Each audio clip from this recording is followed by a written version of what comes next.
Hey fellow Nevillers, back to Neville 365, sharing wisdom, personal challenge to read, share a Neville lecture every day.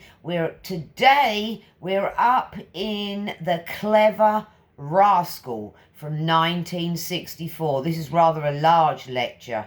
Neville shares a story of a lady and her vision, and he also shares his own vision, which you may have heard if you've met Neville and his teachings before.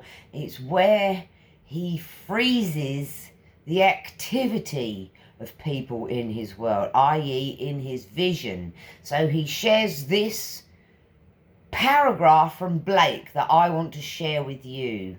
He says, "So then Blake said, eternity exists, and all things in eternity, independent of creation, which was an act of mercy.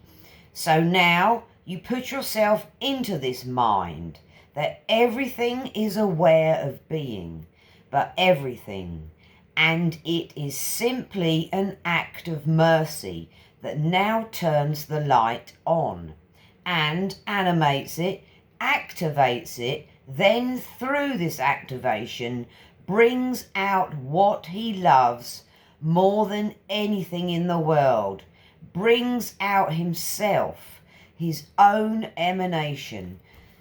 So fellow Nevillers, I'm at this part in my journey where I'm trying to figure out who I am. I know Neville's telling me I'm God, Jesus Christ, blah, blah, blah, and all that, but I'm at the part where I'm like, am I a spirit? Am I an emanation?